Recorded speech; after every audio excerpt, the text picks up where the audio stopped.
Good evening friends, मैं अमर singer एक नई कड़ी में एक नए टॉपिक के साथ। आज जैसा कि हमने कहा था 1857 की क्रांति, जैसे मैंने पढ़ाया था, उसमें आपका बेहद प्यार मिला, एक नई क्षमता, एक और नई एनर्जी मिली। ऐसे ही प्यार बनाए रखिएगा। और उसी क्रम में मैं आगे बढ़ता हूं। इंडियन पॉलिटी, जैसा कि मैंने पिछले वीडियो में कहा था कि हिस्ट्री फिर पॉलिटी, आपको सारे वीडियो मिलेंगे, आप परेशान ना होइए। अगर लाइव स्टडी चैनल पे बहुत जल्द ही लाइव क्लासेज स्टार्ट होने वाली हैं। अगर आपको लाइव क्लासेज में मतलब का हिस्सा बनना चाहते हैं, वहां पे पूरी टीम, हमारी एक पूरी टीम है। अगर आप पीसीएस की तैयारी करना चाहते हैं, एसएससी, सीपीओ, सीजीएल, जो भी आप तैयारी करना चाहते हैं, एनटीपीसी तैयारी करना चाहते हैं, यूपी पुलिस, अभी दरोगा भी की वैकेंसी आने वाली है, लेखपाल की, आरओ की, जो भी वैकेंसी आप मतलब तैयारी करना चाहते हैं, इस वैकेंसी के लिए सबके एक अलग अलग नए बैच चलाए जाएंगे लाइव क्लासेस पे। अगर आप उसमें इंटरेस्टेड हैं तो आप हम लोग से कांटेक्ट कर सकते हैं। अब समय को ना गवाते हुए चलते हैं मुद्दे के तरफ और इंडियन पॉलिटी की बात करते हैं। इंडियन पॉलिटी यानी कि भारतीय राज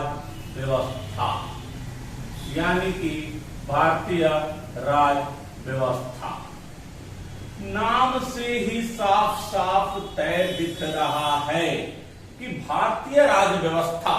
थोड़ा सा बेसिक लेंगे हम। शुरुआत अभी तुरंत हम संविधान सभा की एकदम गठन ही करा दें। पहली बैठक करा दें 9 दिसंबर 1946 को, फिर दूसरी बैठक करा दे, फिर प्रस्तावना, तो वैसे मजा नहीं आएगा। क्रम से चलेंगे, एक कहानी के माध्यम से चलेंगे। उम्मीद करता हूं कि आप इसमें डूब जाएंगे। चलिए देखते हैं। भारतीय राज व्यवस्था, शब्दों के साथ खिलवाड़ कीजिए, तोड़िए शब्दों को। भारतीय राज व्यवस्था शब्दों के साथ खेलिए। व्यवस्था मतलब, कहने का मतलब राज करने की व्यवस्था, मतलब राज करने की व्यवस्था। कैसे राज किया जाए, एक ऐसी व्यवस्था होनी चाहिए। वही भारत में राज कैसे किया जाएगा, उसी को व्यवस्था को राज व्यवस्था नाम दिया गया। अब दिमाग में अगला प्रश्न ये आ रहा होगा कि संविधान क्या है, कॉन्स्टिट्यूशन क्या है।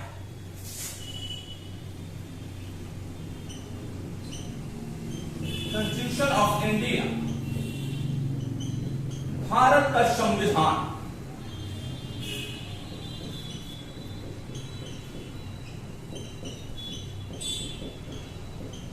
भारत का संविधान कहने का मतलब, संविधान एक ऐसा लिखित मसौदा है जिससे हम शासन करने की तिथि को तय करते हैं। मतलब ये व्यवस्था कैसी होनी चाहिए, कोई भी शासन कैसा चलना चाहिए, उसके लिए एक रिटन डॉक्यूमेंट है, एक लिखित मसौदा है।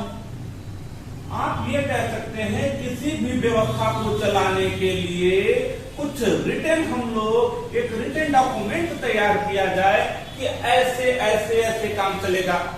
माना कि एक परिवार है, परिवार के मुखिया दादाजी हैं, पापा है, मम्मी है, भैया, बच्चे सब हैं। तो इस घर की व्यवस्था कैसे चलेगी, ये तो चलो, इस घर पे कैसे राज करना, थोड़ा राजतंत्र वाला अपना सोचिएगा, समझाने के लिए मैं कह रहा हूं।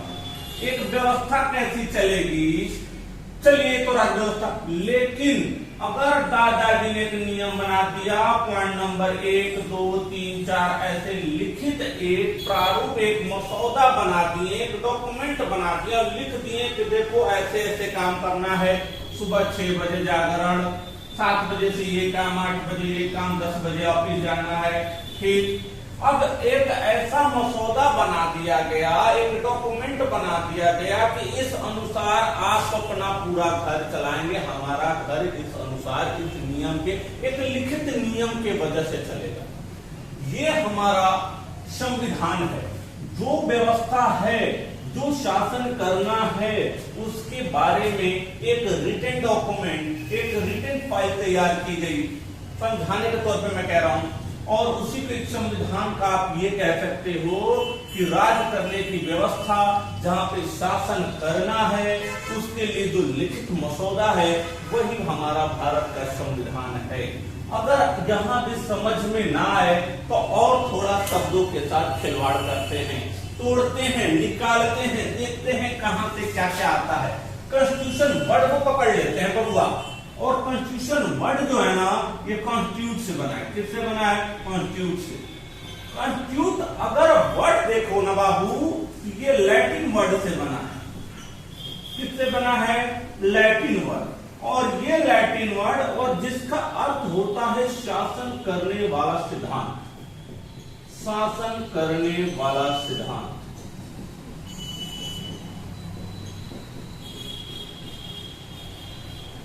मतलब कहने का मतलब भारत का संविधान एक ऐसा रिटेन डॉक्यूमेंट है, लिखित मसौदा है, जिससे शासन को कैसे किया जाए, अपने देश की शासन की व्यवस्था कैसे चलाई जाए, उसी के बारे में एक लिखित मसौदा, एक रिटेन डॉक्यूमेंट है।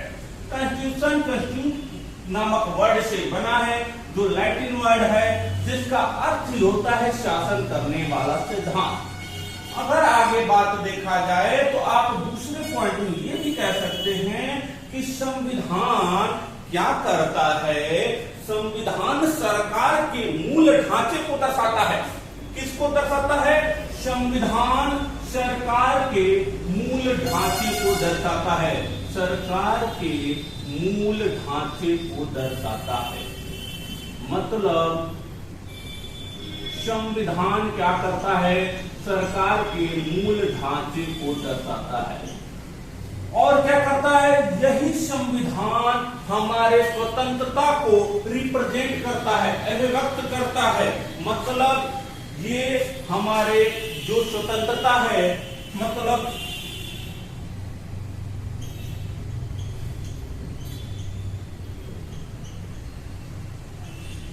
फ्रीडम को रिप्रेजेंट करता है। कहने का मतलब ये समझाने के लिए हमने किया है, कॉन्स्टिट्यूशन ऑफ इंडिया, संविधान क्या होता है, राज व्यवस्था क्या होता है, राज करने की व्यवस्था, राज व्यवस्था, संविधान की बात आ जाती है तो एक ऐसा लिखित मसौदा है जिससे शासन कैसे किया जाए, व्यवस्था को कैसे चलाया जाए, इसमें वर्णित है। एक क्या करता है? संविधान सरकार के मूल ढांचे को दर्शाता है। ये क्या करता है? फ्रीडम को रिप्रेजेंट करता है, स्वतंत्रता। कहीं ना कहीं अभी चलिए ठीक है, मौलिक अधिकार पढ़ेंगे, वहां पर सब कुछ बताया जाएगा। अब देखो, ये तो हुआ भारत का संविधान की थोड़ी सी बात, संविधान के बारे में। अब अगर इसी क्रम में आगे देखा जाए ना, तो देखो क्वेश्चन ऐसे भी बन जाते हैं। अगर देखा जाए तो सबसे पुराना संविधान की बात किया जाए ना, सबसे पुराना संविधान लिखित, सबसे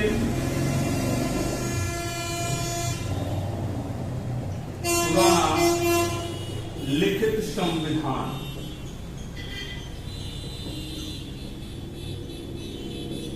सबसे पुराना लिखित संविधान अगर देखा जाए, तिरस्से का जो सबसे पुराना लिखित संविधान आया था, ये 17 सितंबर 1787 को फिलाडेल्फिया नामक सम्मेलन के बाद आता है।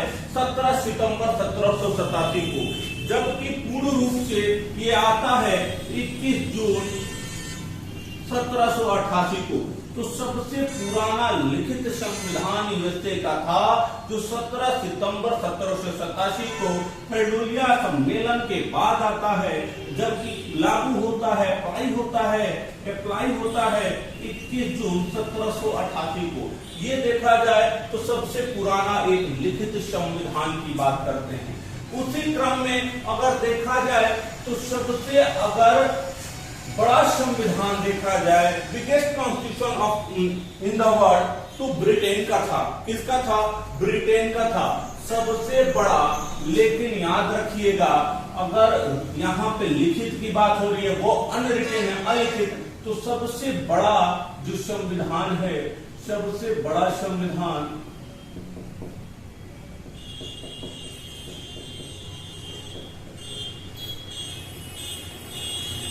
अनरिटेन, अलिखित, तो वो था ब्रिटेन। और याद रखना ब्रिटेन में ही एक वर्ड जो मैग्ना कार्टा हुआ क्या था, अनरिटेन संविधान की बात कर रहा हूं मैं, कि 1215 में, ये मैंने अपने ऑफलाइन क्लास में भी बहुत डिटेल में बताया था ये घटना। जब मैं मौलिक अधिकार पढ़ता रहा था तो वहां पे ऑफलाइन क्लास में मैंने ये बताया था, जो ऑफलाइन क्लास हमसे लिए हो शायद जानते होंगे।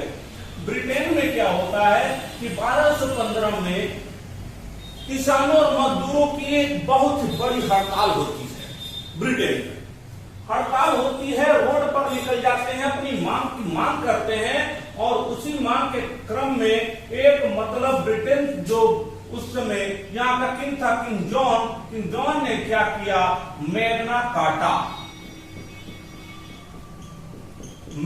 कार्टा लाया। मतलब एक ऐसा घोषणा पत्र लाया जिसमें इन मजदूरों के लिए इन्हें कुछ अधिकार दिए गए जिन्हें मौलिक अधिकार कहा गया। अगर भारत के सिलसिले में बात किया जाए, मतलब यहीं पे मौलिक अधिकार की बात आती है। अगर भारत के संविधान में देखा जाए तो ये मौलिक अधिकार कहां पर है, कि ये हमारे मौलिक अधिकार भाग 3 में अनुच्छेद 1235 तक ये हमारे मौलिक अधिकार दिए गए हैं। मतलब कहने का मतलब, अब तक आपने एक थोड़ा सा बेसिक स्ट्रक्चर लिया, फिर मैंने बताया सबसे पुराना लिखित संविधान हुआ यूएसए 17 सितंबर 1787 को, फिर 21 जून 1788 को पूर्ण रूप से लागू होता है। सबसे बड़ा संविधान unwritten constitution in the world, biggest unwritten constitution in the world, Britain का 1215 में वहां पे किसानों मजदूरों की हड़ताल होती है। किंग जॉन ने मैग्ना कार्टा यानी कि एक घोषणा पत्र जारी किया और उनको कहा कि ठीक है, तुम लोग अपनी हड़ताल बंद कर दो, मैं तुम्हें एक मैग्ना कार्टा एक घोषणा पत्र जारी करता हूं और तुम्हारे कुछ मौलिक अधिकार सुनिश्चित किए जाते हैं। इस तरीके से 1215 की घटना थी। अगर हम लोग भारत के बारे में देखा जाए तो सबसे बड़ा, अगर देखा जाए लिखित संविधान, सबसे बड़ा लिखित संविधान, सबसे बड़ा लिखित संविधान की बात, सबसे बड़ा लिखित संविधान अपना प्रिय भारत का। इसमें कहा जाता है ये काफी लचीला है, बिल्कुल कह सकते हैं, क्योंकि आप देखते हैं कितने संशोधन हो चुके हैं, लगभग 100 के लिए संशोधन हो चुके हैं। और देखा जाए सबसे बड़ा लोकतंत्र भी है, सबसे बड़ा लोकतंत्र, सबसे बड़ा लोकतंत्र भारत और सबसे बड़ा लिखित संविधान भारत।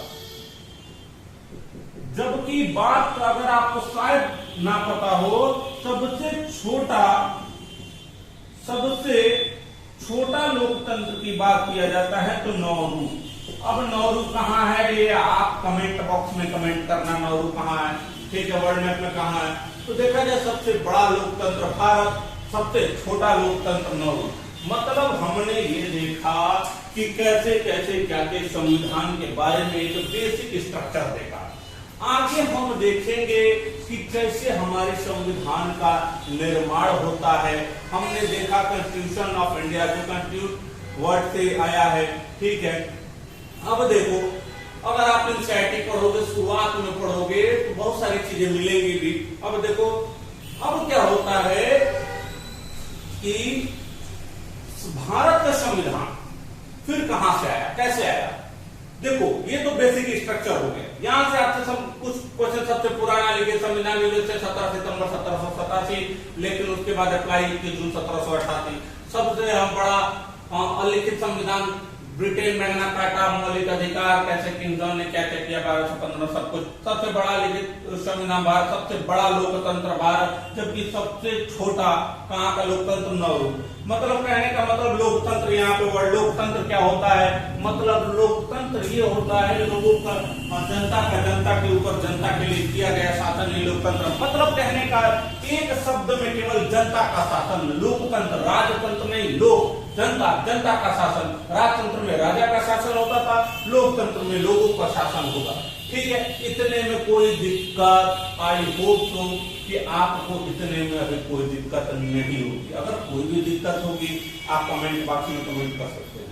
अब आगे देखते हैं।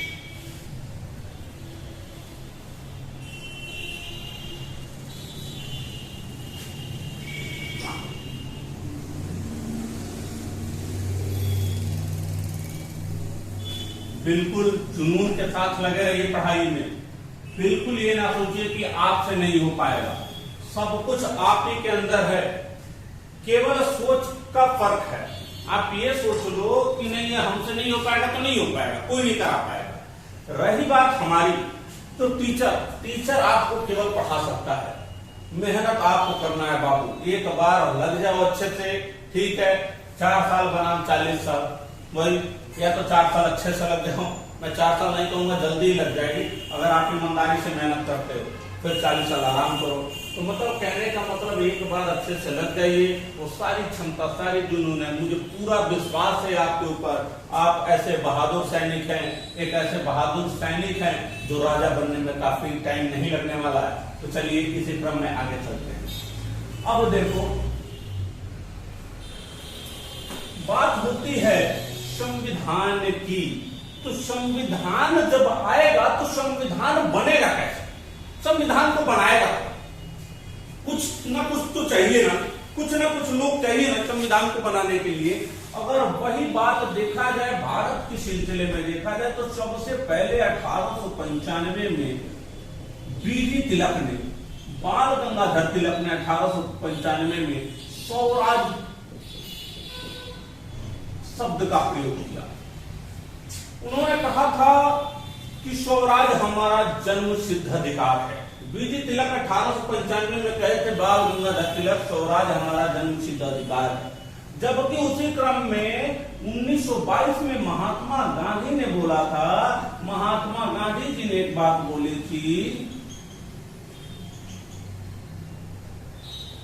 महात्मा गांधी जी ने 1922 में कहा था कि भारत का संविधान भारतीयों के इच्छा अनुसार होगी। मैंने क्या बोला? भारत का जो संविधान है भारतीयों के इच्छा अनुसार ही होगी। महात्मा गांधी ने ये कहा था कि जो संविधान होगा, जो भारत का संविधान होगा, वो भारतीयों के इच्छा अनुसार ही होगा। यही बात जब महात्मा गांधी जी ने संविधान के बारे में बात बोली थी, अगर आगे थोड़ा सा बढ़ा जाए तो 1940 में बबुआ एक प्रस्ताव आता है, अगस्त प्रस्ताव। कौन सा प्रस्ताव? अगस्त प्रस्ताव आता है। और अगस्त प्रस्ताव में ये कहा जाता है, वर्डिंग पे ध्यान देना, अगस्त प्रस्ताव में ये कहा जाता है कि संभवतः भारतीय संविधान का निर्माण भारतीयों के द्वारा ही किया जाएगा। वर्डिंग क्या था? संभवतः भारतीय संविधान का निर्माण भारतीयों के द्वारा किया जाएगा। मतलब ये संभवतः वर्ड है ना, पूरा खेल बिगाड़ कर रख दिया।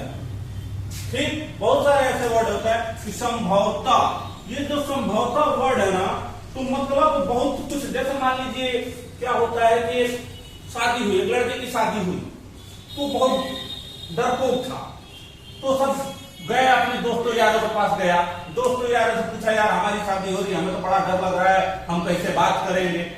हुआ उसमें क्या? देखो, हाँ, तुम कुछ भी उससे कहना, अपने मिसेज से कुछ भी कहना, बस आगे जोड़ देना वरना। कुछ भी कहता था, आ गई मैडम शादी के बाद, कुछ भी, देखो पानी गर्म कर दो वरना। अब चुप, डर जाती थी बेचारी, क्या है वरना, नहीं तो और भी बहुत आगे कुछ हो सकता है। तो ये सब उसकी जिंदगी चलती रही।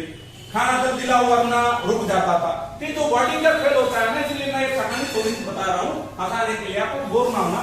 तो उसमें क्या होता है कि वरना कहते, अब लड़की जाती है भैया अपने मायके और अपने दोस्तों से मिलते, उसकी भी सहेली भैया लल्लन टाप, वो उससे क्या बोल देती है कि चलो ठीक, अब इसका जवाब जैसे कहते यार बढ़िया तो है लेकिन कुछ भी कर खाना दो वरना, जैसे वरना बोले तुम बोला तो क्या, तो फिर जैसे आते वापस आते पानी गर्म करो वरना, तो बीबी कहते तो क्या, तो क्या ठंडे पानी से नहा लेंगे? वही चीज ये होता है कि संभवतः जो वर्ड था, ये संभवतः पूरा खेल बिगाड़ देता है। और 1940 में जो अगस्त प्रस्ताव आता है, और अगस्त प्रस्ताव में ये जो समझौता ऐसे बोल दिए जाते हैं, इससे सब लोग नाराज हो जाते हैं और इसकी बात ही नहीं सुनते, कहते हैं हटाओ, ये संविधान निर्माण करने के मूड में है नहीं। अब बात चलती है इसी के क्रम में 1942 का क्रिप्स मिशन। 1942 का जो क्रिप्स मिशन आता है ना, और इसी क्रिप्स मिशन में क्या होता है, क्रिप्स मिशन में 3 सदस्य आते हैं। कितने सदस्य आते हैं? 3 सदस्य आते हैं।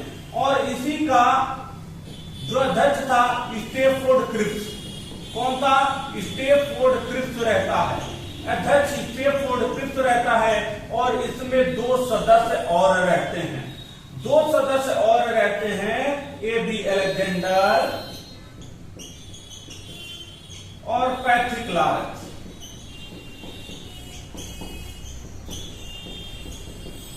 अब देखो क्रिप्स मिशन क्या, चर्चिल ने कहा, एक मिशन भेजता है भारत और कहता है कि जाओ भारत में संविधान निर्माण की और आजादी की बात करो, लेकिन कुछ शर्त रख देना। और आपको एक और बात बता दूं, जैसे ही क्रिप्स मिशन आता है सबसे ज्यादा खुशी होती है नेहरू की, क्योंकि जो स्टेफोर्ड क्रिप्स था नेहरू के साथ विद्यालय में पढ़ा था और काफी एक अच्छे दोस्त थे। नेहरू को ये लगता है कि चलो अब फिर समा मित्र है, हम लोग की सुनेगा, हमारे पक्ष में बात करेगा। लेकिन मामला पलट जाता है। जैसे ही क्रिप्स मिशन आता है, ये भारतीयों के सामने कहते हैं कि हम आपको आजादी भी मिल जाएगी, संविधान का निर्माण भी हो जाएगा, सब कुछ हो जाएगा, परंतु हमारी कुछ कंडीशन है। कंडीशन ये रखा जाता है कि उस समय द्वितीय विश्व युद्ध चल रहा था, और द्वितीय विश्व युद्ध में कंडीशन रखा गया कि ठीक है,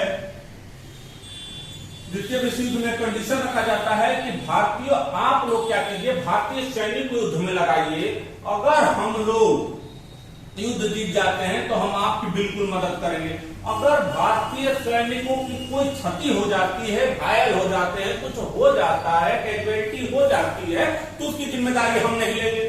अच्छा, ये कौन सी बात होती है? आप कहो गुरुजी चलिए मार करने चलना है आलमबाग, अब लखनऊ, गोरखपुर से चलो लखनऊ। हम गए आलमबाग, आप कहते देखो कट्टा उट्टा खस लेना, गोली वोली लग गई, तो हम नहीं जानते का हम जाएंगे का नहीं जाएंगे। वही चीज होता है क्रिप्स मिशन में। मतलब स्टेफोर्ड क्रिप्स अध्यक्ष बनकर ए.बी. अलेक्जेंडर, पैट्रिक लॉरेंस 2 लोग आते हैं और कहते हैं कि भारतीयों को द्वितीय विश्व युद्ध में झोंक दिया जाए, और जो भी कैजुअलिटी होगी हम मतलब इसमें उसकी जिम्मेदारी नहीं ले रहे हैं। और जैसे ये बात कहते हैं, क्रिप्स मिशन पूर्ण रूप से असफल हो जाता है, सब लोग विरोध करते हैं, और इसी को नेहरू और इतिहास में बताया जाएगा। नेहरू और गांधी जी ने वो डेट चेक का बताया था कि ऐसा चेक है जिस बैंक का पहले ही दिवालिया हो चुका है। इस तरीके से देखा जाए तो क्रिप्स मिशन पूर्ण रूप से असफल हो गया। मैंने ये बताया 1942 में क्रिप्स मिशन आता है, स्टेफोर्ड क्रिप्स अध्यक्ष रहता है, ए.बी. अलेक्जेंडर और पैट्रिक लॉरेंस होता है। जब ये तीनों आते हैं भारत और अपने शर्त जो रखते हैं, इसको कांग्रेस और मुस्लिम लीग दोनों के द्वारा नकार दिया जाता है। अब क्या होता है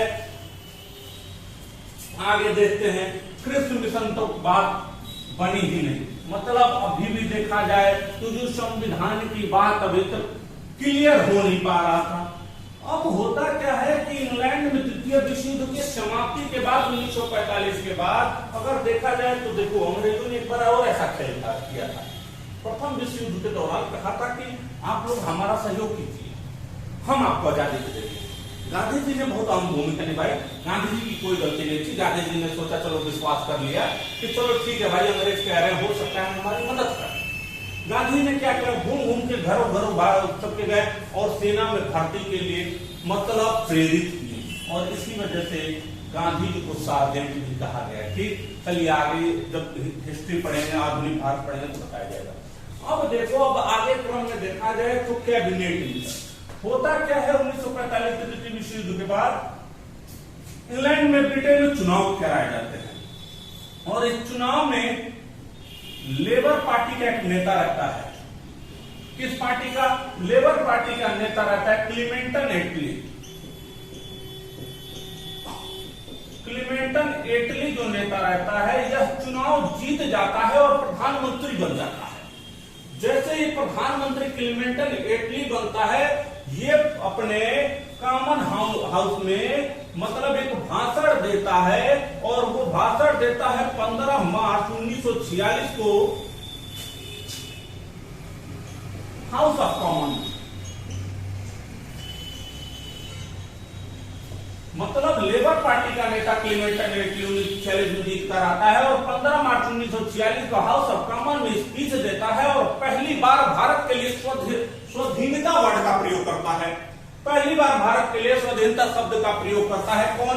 एटली। और वो कहता है ठीक है, मतलब सबको आजाद रहने का, सबको स्वतंत्र रहने का अधिकार है। अगर देखा जाए उसके बाद क्या होता है, ये अपने ही कैबिनेट के 3 मंत्रियों को चुनता है और कहता है कि देख बबुआ, भारत जाओ और भारत के संविधान बनाने में अहम भूमिका निभाओ। अपने ही कैबिनेट के 3 मंत्रियों को, इसी वजह से इसका नाम पड़ा कैबिनेट मिशन, जो भारत आता है 1946 में। देखा जाए तो 19 फरवरी 1946 को ही कैबिनेट मिशन की घोषणा हो चुकी थी। 19 फरवरी 1946 को ही कैबिनेट मिशन की घोषणा हो चुकी थी। 15 मार्च 1946 को हाउस ऑफ कॉमन में एटलिया ने भाषण दिया और कहा कि देखो, स्वतंत्र स्वाधीनता शब्द का प्रयोग करता है और स्वतंत्र रहने का अधिकार सबको है। अपने कैबिनेट को 3 मंत्रियों को चुनता है और कहता है कि देख, भारत जाओ और इस बार ऐसे नहीं लौटना, कुछ काम करके आना। इसी के कैबिनेट के 3 मंत्री थे। अब देखो, उसमें क्रिप्स भी था, इसमें भी रहेगा। क्रिप्स कहता है कि एटली साहब, हम गए थे पिछले बार अध्यक्ष बन के, कहा कि तुम्हारे पगला, तुम ही सब कुछ गड़बड़ाए हो मामला, इस बार जाओगे ठीक है, लेकिन तुम अध्यक्ष नहीं बनोगे, तुम नीचे रहो। पैथिक बाद तुम अध्यक्ष बन जाओ। किसको अध्यक्ष बना दिया? पैथिक लॉरेंस को। अब देखो,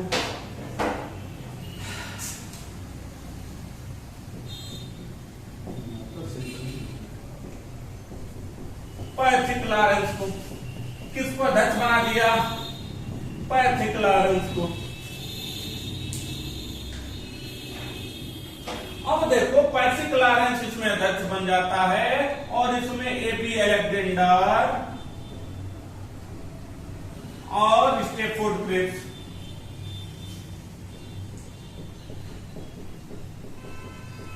अब देखो, पैथिक लॉरेंस यहाँ पे अध्यक्ष बन जाता है। पैथिक लॉरेंस यहाँ पर अध्यक्ष बनकर आता है और एबी अलेक्जेंडर, स्टेफोर्ड, 3 वही रहते हैं, लेकिन अध्यक्ष चेंज हो जाते हैं।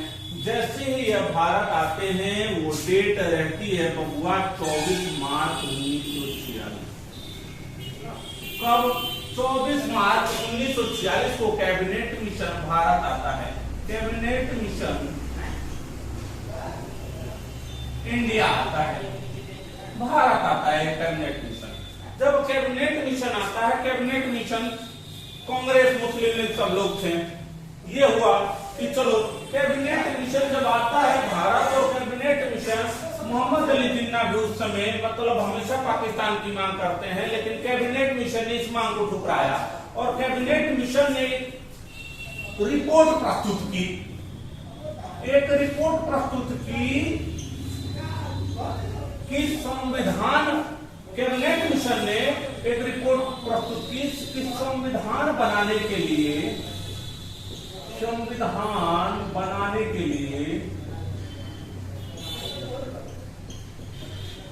एक संविधान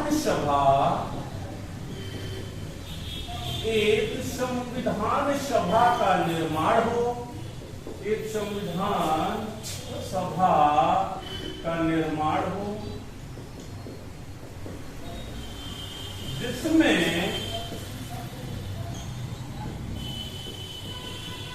कुल 389 सदस्य होंगे, मतलब संविधान सभा का सदस्य। अब मतलब संविधान, देखो, कोई भी चीज बनाने के लिए, घर भी बनाना है तो घर को बनाने में क्या केवल एक लोग बना ले, बड़ी बिल्डिंग बनाना है क्या? बड़ी बिल्डिंग को बनाने के लिए कोई एक पर्सन तो बना नहीं सकता, लोगों का एक समूह चाहिए ना। लोगों को एक समूह चाहिए ना, जैसे कॉन्स्टिट्यूशन समूह से याद आया कॉन्स्टिट्यूशन की बात, तो कॉन्स्टिट्यूशन क्या है? एक ग्रुप ऑफ लॉज है, कानूनों का एक समूह है। अब देखो क्या होता है इसमें, अगर देखा जाए लोगों का एक समूह चाहिए संविधान को बनाने के लिए, इस वजह से सभा तो रिपोर्ट प्रस्तुत की गई कैबिनेट मिशन के लिए। सबसे पहले आपको संविधान बनाना है मालिक, तो आपको एक संविधान सभा का निर्माण करना चाहिए, और उसमें कुल कितने 389 सदस्य होंगे। अब क्वेश्चन ये पूछोगे, दिमाग में छोड़ रहा कि ये गुरुजी ये बताओ कि 389 जादुई आंकड़ा आया कहां से? कि कहा नहीं 589 हो गए, 689 हो गए, 189 हो गए, 89 हो गया, कुछ नहीं हुआ। अब देखो इस वजह से एक सीट लगभग 10 लाख प्रतिनिधित्व करती थी लोगों को के समूह को, और उस समय भारत की जनता लगभग 40 करोड़ थी। कितनी थी? 40 करोड़, लगभग 40 करोड़ थी। उस समय भारत की जनता लगभग 40 करोड़ थी। एक सीट का निर्धारण 10 लाख लोगों का प्रतिनिधित्व होता था।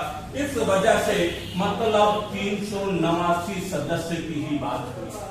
अब देखो यहां से क्या होता है, चुनाव होता है। इतने में कोई दिक्कत? ये देख लेना यहां से थोड़ा सा क्लेमेंट एंड एटली किस, देखो पहला क्वेश्चन कहां से आएंगे, क्वेश्चन कैसे बनेंगे? पहला क्वेश्चन बनेगा किस पार्टी की सरकार? लेबर पार्टी की। कौन प्रधानमंत्री बना? अगला क्वेश्चन इटलिया बना। कैबिनेट मिशन की घोषणा कब हुई थी? अगला क्वेश्चन 19 फरवरी 1946 को। हम सबसे पहले स्वाधीनता शब्द का प्रयोग कैकलिया ने कब किया? 15 मार्च 1946 को। कहां पे? House of Commons. जितने को अंडरलाइन कर रहा हूं जरा ध्यान देना। भारत कैबिनेट मिशन कब आया? 24 मार्च 1946 को। कितने सदस्य थे? 3 थे। कौन कौन? पैट्रिक लॉरेंसवा क्या बन गया? अध्यक्ष। ठीक है, पिछले में अध्यक्ष कौन था? क्रिप्स मिशन, नाम से पकड़ लोगे। दूसरा कौन था? A B Alexander. तीसरा कौन था? Stafford Cripps. अब देखो कौन सा रिपोर्ट प्रस्तुत किया कि संविधान बनाने के लिए एक संविधान सभा का निर्माण होगा जिसमें कुल 389 सदस्य होंगे। ये जादुई आंकड़ा इस वजह से क्योंकि उस समय लगभग भारत की संख्या कितनी थी? 40 करोड़ थी। अब देखिए आप लोग एकदम मन से पढ़ते जाइए, आप लोग का कुछ भी नहीं छूटेगा। कई बात लाइव स्टडीज की, तो लाइव स्टडीज पे आपको एक और भी अच्छे टीम से लाइव क्लासेज प्रोवाइड कराई जाएंगी। कांटेक्ट जिसको करना होगा कर लीजिएगा। ठीक है, समझ में आ रहा होगा तब, कोई जिद नहीं है आपसे, आप स्वतंत्र हो, अनुच्छेद 21 आपके पास है। ठीक, तो आप मन से पढ़िए, आपके अंदर वो क्षमता है, आप खुद की क्षमता को पहचानिए। कभी आपने बोलियन की कहानी पढ़िएगा, कभी मौका मिलेगा तो मैं बताऊंगा। तो आप खुद को किसी से कम ना समझिए, आप समर्थमान हैं, आपके अंदर उतनी एनर्जी है, सबके 2 हाथ 2 पैर मिले हैं। ठीक, तो आप उस क्षमता का प्रयोग कीजिए और अपने अच्छे से कुछ भी देखो, कोई भी चीज बड़ी से बड़ी चीज संघर्ष के बिना नहीं मिलती है। और याद रखना जो भी मूर्ति पूजन योग होती है ना, उसे भी हथौड़ी और चीनी का मार खाना पड़ता है। कई बात देखिए, अभी तो कोई भी सफलता पाने के लिए मेहनत करने की जरूरत है। मैं भी एक गवर्नमेंट जॉब में हूँ। गवर्नमेंट जॉब करने के बाद डायरेक्ट ऑफिस से आने के बाद बिना कुछ खाए पिए लगातार वीडियो बना रहा हूँ, तो बिना संघर्ष के कुछ मिलने वाला नहीं है। और मैं उम्मीद करता हूँ कि आप मेरे प्रिय छात्र हैं, मेरे दोस्त हैं, मेरे यार हैं, आप लोग पूरे मन से हमारा साथ देंगे, मन से हमारे साथ लगे रहेंगे, सफलता आपकी चरण चूमेगी। अब आगे थोड़ा टाइम वेस्ट ना करते हुए थोड़ा बहुत आपको एनर्जेटिक करने के लिए, मोटिवेट करने के लिए बोलना पड़ता है। अब देखिए, अब आगे चलते हैं। 389 सदस्य होते हैं। एक सेकंड, अब देखिए इसमें 389 सदस्य होते, कौन कौन कहां से कैसे।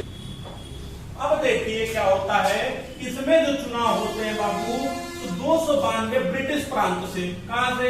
ब्रिटिश प्रांत से 292, ब्रिटिश प्रांत से 93 देशी रियासत से, कहां से? देशी रियासत से, जबकि 4 चीफ कमिश्नरी स्टेट से, जबकि 4 चीफ, 4 है 4 चीफ कमिश्नरी स्टेट,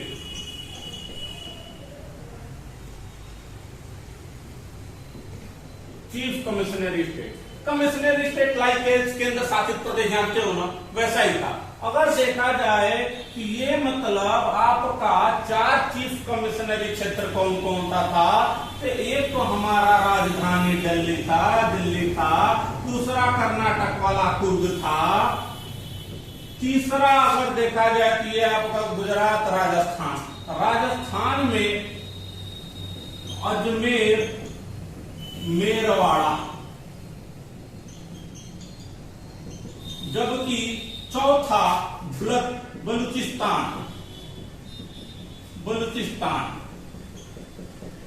मतलब कहने का मतलब 292 ब्रिटिश प्रांत से 93 देशी रियासत से, 4 चीफ कमिश्नरी क्षेत्र से और इसमें 4 कमिश्नरी क्षेत्र, पहला दिल्ली, कुर्ग, अजमेर, मरवाड़ा, बलूचिस्तान, ये 4 चीफ कमिश्नरी क्षेत्र से। मैंने ये बताया कैबिनेट मिशन ने संविधान सभा के निर्माण के लिए वो चीज रखी, फिर उसमें 389 सदस्य होंगे ऐसा बोला, जिसमें 389 जोड़ लेने पे हो जाएगा। 292 ब्रिटिश प्रांत से आते हैं, 93 देशी रियासत से और 4 चीफ कमिश्नरी स्टेट से। अब तक हुआ इतनी कहानी। जब संविधान सभा का निर्माण होता है, इतने सदस्य चुनकर आते हैं, कुछ भी अगर चुनकर आते हैं तो संविधान सभा की देखो क्या होता है। जब संविधान देना, संविधान सभा चुन ली गई, क्या चुन ली गई? संविधान सभा चुन ली गई। संविधान सभा का काम क्या था? अब तक तो आपने देखा कि संविधान रिपोर्ट प्रस्तुत कर दी गई, संविधान सभा का निर्माण हो गया, चुनकर आ गए। अब इसका काम क्या था? संविधान सभा का काम केवल संविधान का निर्माण नहीं था बच्चे। संविधान सभा का निर्माण मुख्य काम 2 था। संविधान सभा का कार्य संविधान का निर्माण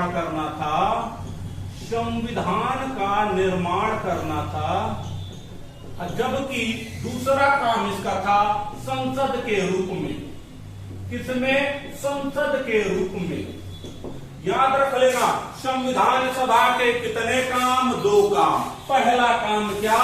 संविधान का निर्माण। दूसरा काम क्या?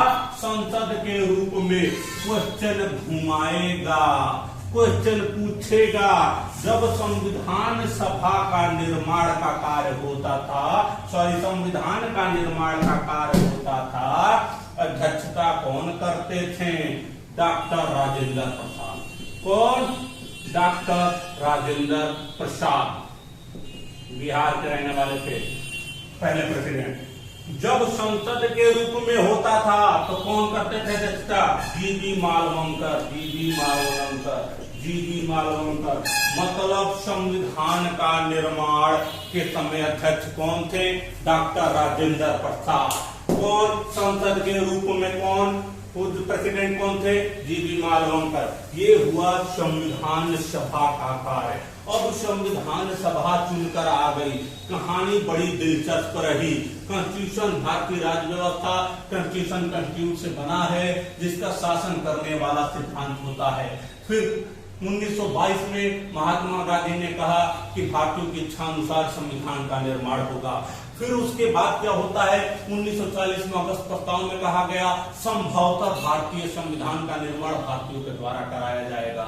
फिर उसके बाद यहाँ पे से नकार दिया जाता है। फिर 1942 में वही लॉलीपॉप देने आते हैं। कौन? क्रिप्स मिशन 1942 में कहते हैं तुम हमें भारतीय सैनिक को लगा दो, जीत जाएंगे, उसके बाद तुम्हारे लिए संविधान निर्माण करके दे देंगे। अब देखो इसे सब लोग नकार दिए जाते हैं, पोर्टेटेज कहा जाता है। सब कुछ कहानी बता चुका हूँ। उसमें 3 सदस्य स्टेट फोर्ट अध्यक्ष था।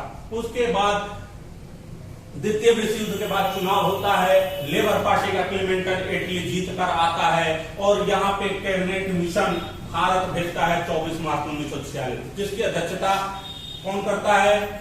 पैट्रिक लॉरेंस करता है। एवरी अलेक्जेंडर और उसके सदस्य रहते हैं। ये जैसे ही आता है और ये अपनी एक रिपोर्ट प्रस्तुत करता है कैबिनेट मिशन कि संविधान बनाने के लिए संविधान सभा का निर्माण होगा। किसका निर्माण होगा? संविधान सभा का निर्माण होगा, जिसमें कुल कितने सदस्य होंगे? 389, जिनमें से आते हैं 292 ब्रिटिश प्रांत, 93 देशी रियासत, 4 चीफ कमिश्नरी स्टेट। संविधान सभा बन गई। संविधान सभा के 2 काम: संविधान का निर्माण अध्यक्षता डॉक्टर राजेंद्र प्रसाद, संसद के रूप में का जीवी मालवंकर अध्यक्ष। इतने तक कहानी क्लियर है। 4 चीफ कमिश्नरी स्टेट आपके सामने है। अब तक कोई भी दिक्कत होगी कमेंट बॉक्स है, उंगली चलाना, कमेंट कर देना, हम तो हाजिर हैं जवाब देने के लिए। अब देखो संविधान, अब संविधान सभा हो गया तो संविधान सभा की बैठक स्टार्ट हो जाती है, और संविधान सभा की पहली बैठक होती है 9 दिसंबर 1946। कब होती है पहली बैठक? पहली बैठक 9 दिसंबर 1946 को संविधान सभा की पहली बैठक होती है, और इसी के प्रेसिडेंट बनाए जाते हैं, इसी के प्रेसिडेंट बनाए जाते हैं डॉक्टर सच्चिदानंद सिन्हा।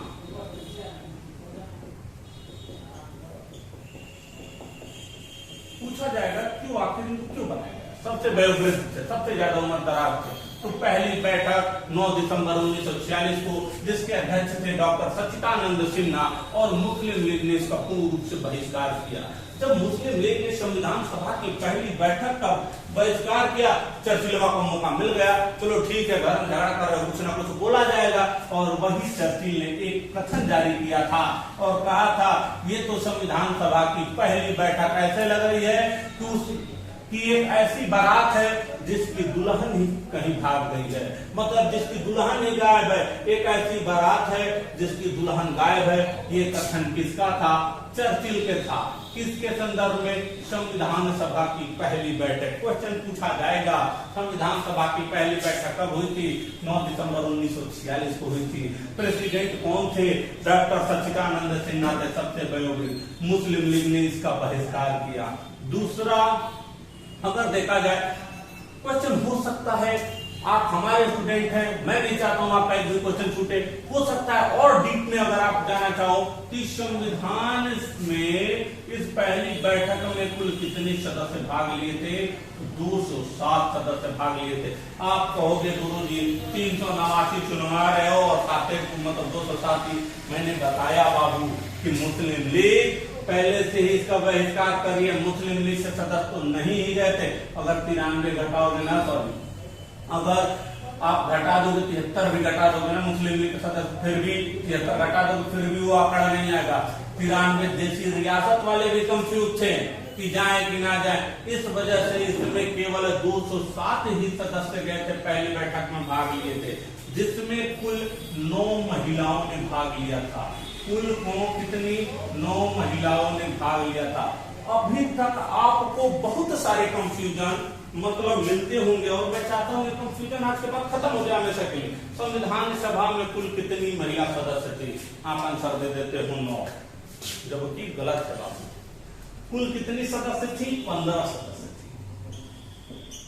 संविधान सभा में 9 क्या थी? पहली बैठक में भाग जो ली थी महिलाओं की संख्या कितनी थी? 9 थी। कुल कितनी सदस्य थी? 15 सदस्य थी। 15 कुल सदस्य थी, और संविधान सभा की पहली बैठक में 9 महिलाओं ने हिस्सा लिया था। एक और इससे भी डीप क्वेश्चन बन सकता है कि मात्र एक महिला मुस्लिम सदस्य संविधान सभा की कौन थी? तो बेगम अयाज रसूल। बेगम अयाज रसूल। तो बेगम अयाज रसूल मात्र एक ऐसी मुस्लिम महिला सदस्य थी। मतलब संविधान सभा की पहली बैठक 9 दिसंबर 1946 को होती है। संविधान सभा की पहली बैठक 9 दिसंबर 1946 को होती है। संविधान सभा की पहली बैठक 9 दिसंबर 1946। प्रेसिडेंट डॉक्टर सच्चिदानंद सिन्हा सबसे वयोवृद्ध थे। इसमें 207 लोग भाग लेते हैं, 9 महिलाओं ने भाग लिया। कुल संविधान सभा में महिलाओं की संख्या 15, उसकी एकमात्र मुस्लिम सदस्य बेगम अयाज रसूल। इतना तक आप देखिएगा, तैयार कीजिएगा, बहुत ही जल्द मिल रहे हैं नेक्स्ट पार्ट में। ठीक है, अब तक देखा ना, सीरियल देखते हो ना, मतलब बहुत दूध लेकर जाती है सास को पिलाने के लिए, तो उसमें जहर है कि क्या है पता नहीं चलता है, सस्पेंस रहता है कि क्या होने वाला है, क्या अब इसके बाद क्या होने वाला है, दूसरी बैठक कब कैसे होगी, फिर प्रस्ताव मतलब उद्देश्य प्रस्ताव नेहरू के द्वारा कैसे प्रस्तुत किया जाएगा।